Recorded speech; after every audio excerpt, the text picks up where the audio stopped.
Bismillah ar-Rahman ar-Rahim. We begin in the name of the God whose mercy is profound, whose kindness is forever.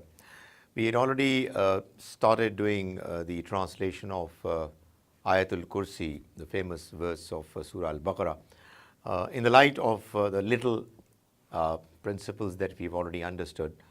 And we had reached towards the very end of the verse, which we shall continue today in this session for the purpose of trying to see how the principles that we have learned as yet do get implemented in the Quranic text. And you know, this exercise is always going to be very important in the process of learning that we have undertaken, because the reason why we are doing all this is to learn the text of the Quran directly, trying to understand what it means.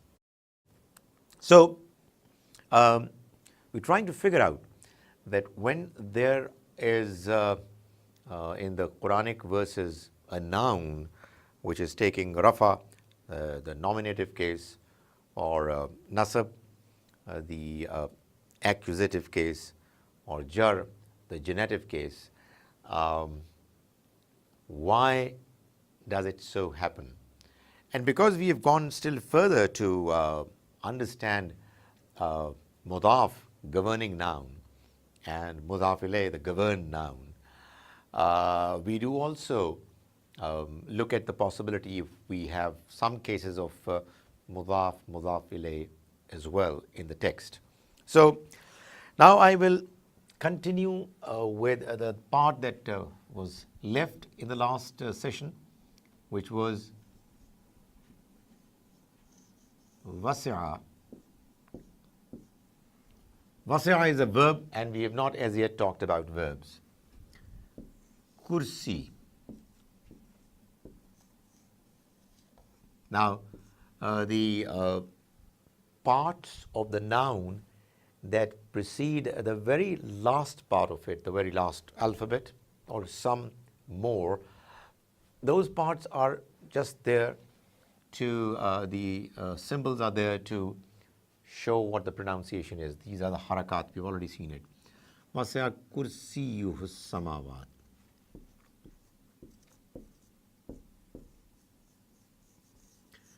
As-samawati wal arda.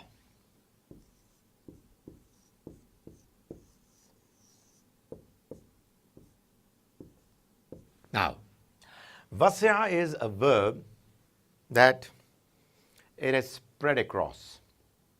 What? Kursiyuhu. His kursi, chair, which is throne, symbolizing in the metaphorical understanding the administrative power, jurisdiction of the Almighty. It has spread. So wasi'a is a verb, and as we have already seen that in case of verbs, we always look for the file, the doer of it, which is the subject. And the file of a verb would always take the rafa case, the rafa i'rab, the nominative case. So don't be surprised if you find rafa over here. That's what is wasi'a. Wasi'a, spread across. What? His kursi, his throne. So throne is what is spread across, the doer, the subject of it. The question that should come to your mind is, why is it with one single harakat and not double, which should be normally the case if the noun is not preceded by alif lam? The answer is the same which I've been mentioning in the earlier part of explanation of the earlier part of the verse as well, that this again is mudaf. This is the governing noun, and you know that mudaf, like Baytu Zaydin, always has a single harakat towards the end, despite the fact that it is not preceded by alif lam. Just to make it more close to what we are doing, Baytu Zaidin, Zaid's house can be his house as well, he being Zaid. So even in that case, it's going to be Baytuhu. So the single one solitary harakat symbol is actually signifying the fact that it's a mudaf, it's the noun which is governing. So that's why kursiyu is in rafa, but it has one symbol of dhamma, of pesh in Urdu, and it's followed by hu, which obviously is mudaf ilayh. Now, as soon as I say that, a question arises as to why hu is not apparently in jar form, because as we have seen, all mudaf ilayh, like Baytu Zaidin, Zaid, is in the jar form. They are in the genitive case simply because they are mudaf ilayh, they are governed nouns, but seemingly it's not the case with who. Let me say that we'll do it later, but to give you an indication, it indeed is in the jar form. The rule has not been violated here.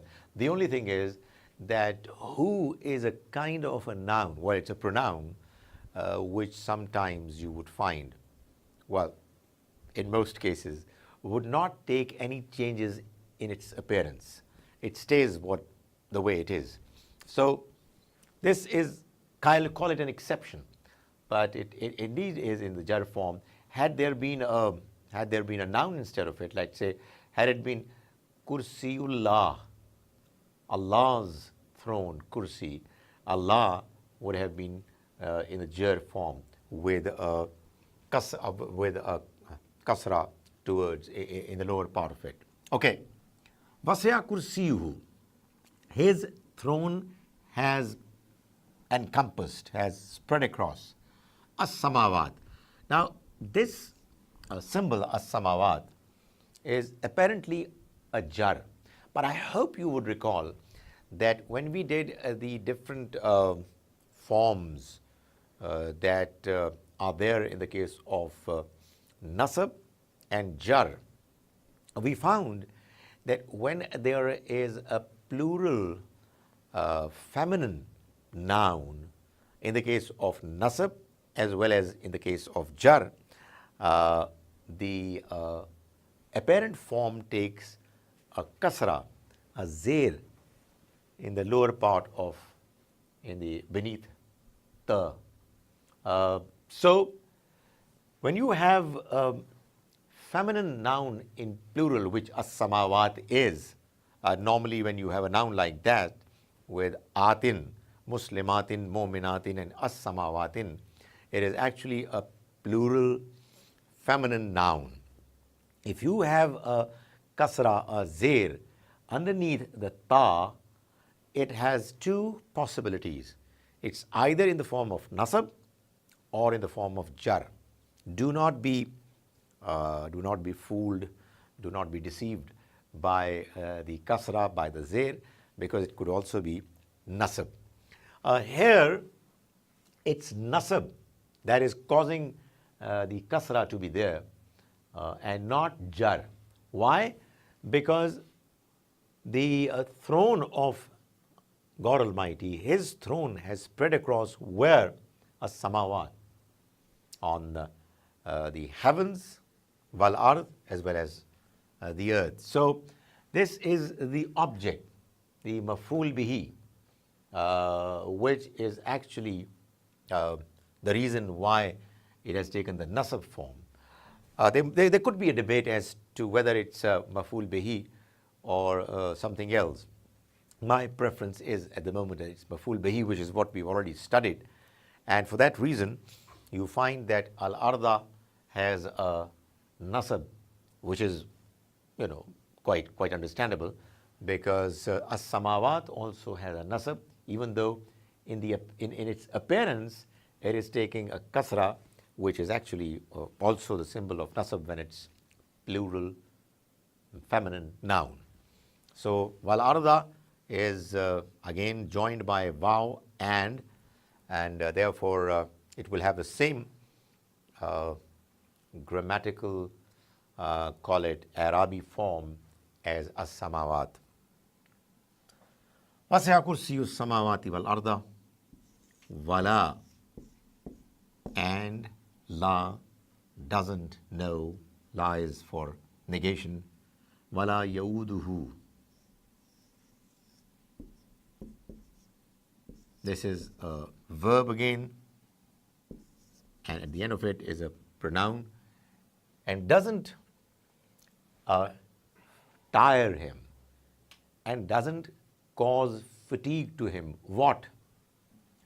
حفظهما. حفظهما. The protection, the security, the administration of both of them. Both, that is the as-samawat wal-ard. Their protection doesn't cause him to get tired. So this is a verb, and obviously whenever a verb appears, the verb is going to demand the presence of a doer, which is a subject, which is a file. And here you have hifzu, its file, its subject, and understandably therefore taking a rafa form, which again is coming with a single harakat symbol rather than double. And the reason again is the same, that it again is in the form of mudaf, the governing noun, and therefore it takes only one harakat, one symbol, and not two. And huma is mudaf ilay, it's the governed noun, but as in the case of who in kursiyuhu, this also is a pronoun, and it's the entire category of pronouns, by the way. They're not pushed by what changes are there in their Arabic form. They are unmoved. So that's the kind of principle that is there in Arabic about them. وَلَا يَؤُودُهُ حِفْظُهُمَا وَهُوَ, and he is. This again is a pronoun. وَهُوَ الْعَلِيُّ الْعَظِيمُ. He is exalted and he is great. وَهُوَ الْعَلِيُّ الْعَظِيمُ. Now, here you have a mubtada and followed by two khabar. So, when you have a mubtada, it's inquisitive. It's a starter, the starting noun in a sentence, which has only nouns. There is a starting noun, inquisitive, and then there is an information about that noun. And then you have khabar, which is the enunciative noun, which is the information about the noun. So, وَهُوَ is the mubtada, the starting noun, and Al-Aliyyul Azim is the khabar, which is information. That is why it is taking a rafa in both, because as we've already studied, that mubtada, inquisitive, always appears in the form of rafa as well as khabar. This mubtada, huwa, is not apparently taking rafa, because again it's a pronoun, and about the pronoun we'll talk more about later when we discuss pronouns in detail, that they do not accommodate any changes in their appearance, no matter what form of Arab they are found in a sentence. Right. This was a practice session for making an attempt to apply the little principles, number of principles that we have already discussed. Now, we move on to continue to understand the different possibilities why a noun, when it appears in a sentence, takes different forms of Arab. As you would recall, we've already done rafa and jar. And I mentioned that rafa, the nominative case, and jar, the genitive case, they have a limited number of possibilities as to why these two cases, forms of Arab, appear on a noun in a sentence. Then we started a discussion on the third, well, in the normal sequence when it's mentioned, we mentioned three Arab, nasab comes as number 2. But in our discussion, I relegated it to number 3 position because it has a far greater number of possibilities why any noun would take the form of nasab. So we've already started the discussion, and we've already discussed that nasab, the accusative case, it has a number of possibilities. And the first and the most important possibility we have already discussed, which is maf'ul bihi. That is the subject. Now, we are going to start the discussion on the number 2 possibility, why a noun could be in the form of nasab in a sentence in Arabic, which is hal or halat.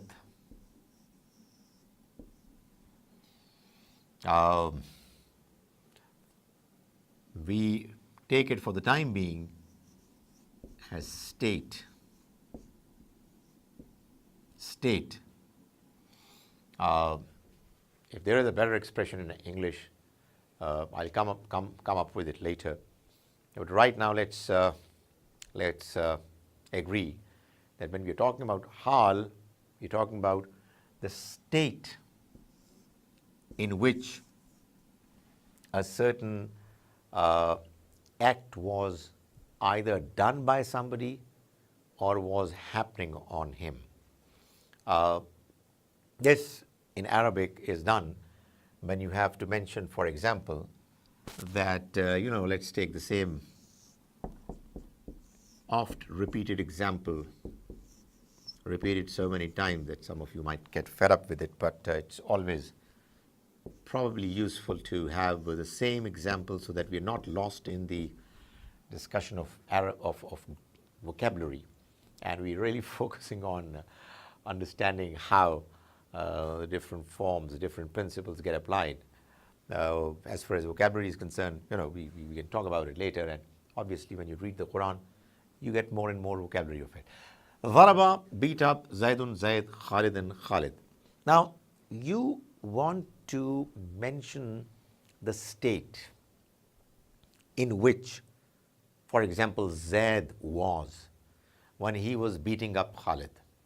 So there is a way, a pretty comfortable way in which it can be expressed in Arabic, which is bring in the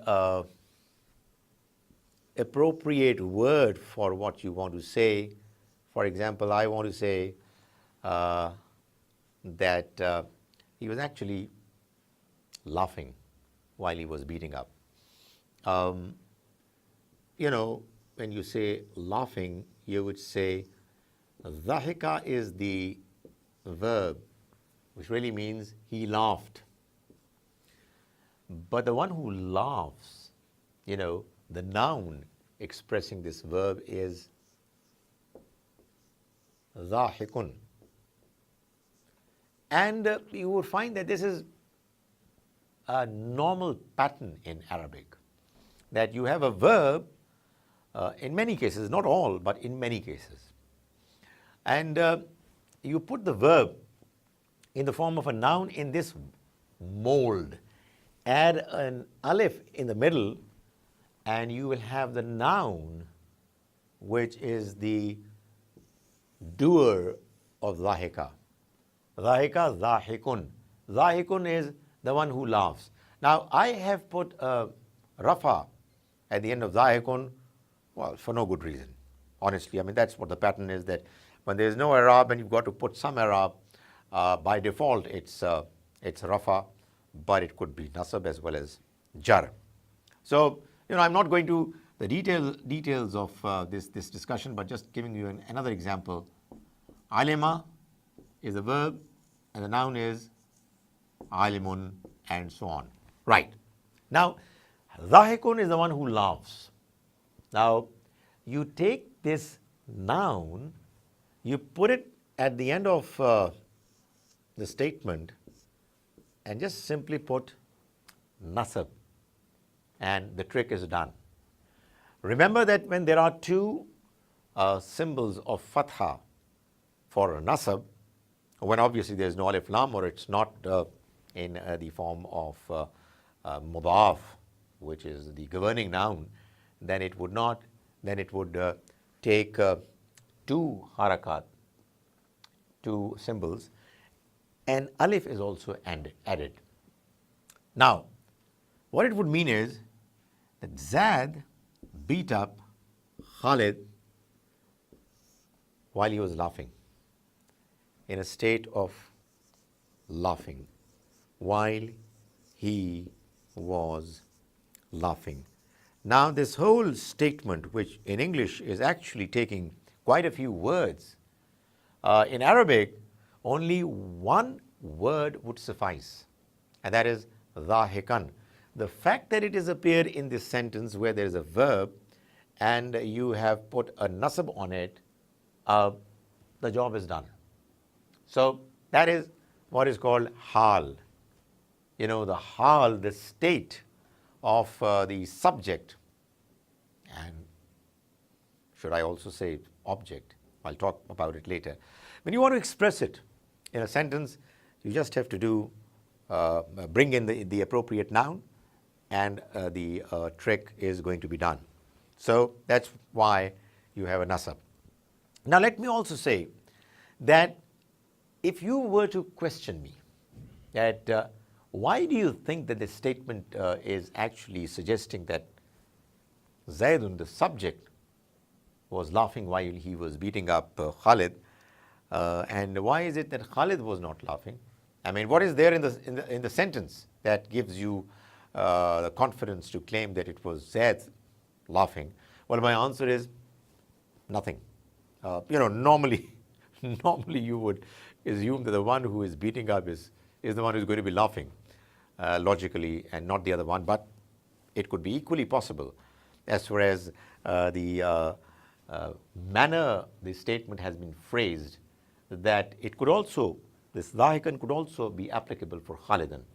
And obviously, if you have used this statement in a context, if you are seeing both of them, you can tell from the manner a person is behaving as to whether it's Khalid who is laughing or it's Zaid who is laughing. And if you have the sentence in a text, in a story, you would still be able to probably make out. But what I'm saying is that in Arabic, if this statement has appeared like this, both possibilities, that is Zaydun, the subject, or Khalidan, the object, could be the ones who might be laughing. There could be another third interesting possibility, that both could be laughing. Zaid, while beating up Khalid, probably doing it gently, jokingly, and Khalid getting beaten up is also laughing. Now, when both are laughing, obviously you have to come up with a noun which is expressing the double presence of two nouns, not one. And of course, the double noun is going to be not dhahikan. It has to be the tasniya or musanna of dhahik, which is either dhahikani or dhahikaini. And obviously, I have to ask you whether, if you have to say that Zaid beat up Khalid while both were laughing, is it going to be dhahikani or is it going to be dhahikaini? And I'm sure that all of you would say it's going to be dhahikaini. Why? Simply because of the fact that dhahikaini is halat in this statement, And halat is what appears in the form of nasab, and double noun, noun expressing two of the same, when it appears in the form of nasab, it comes in the form of alimaini, muslimaini, and zahikaini.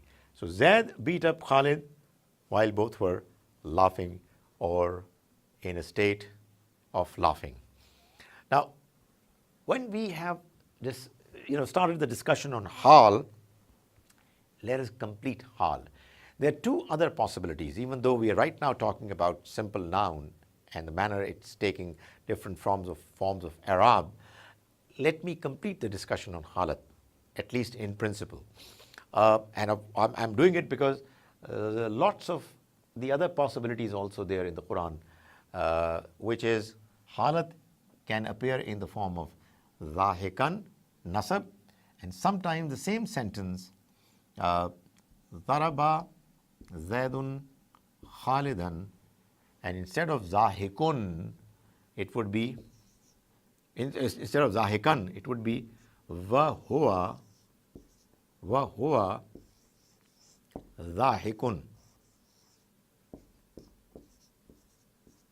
Now, Vahuwa zahikun is a complete sentence in its own right.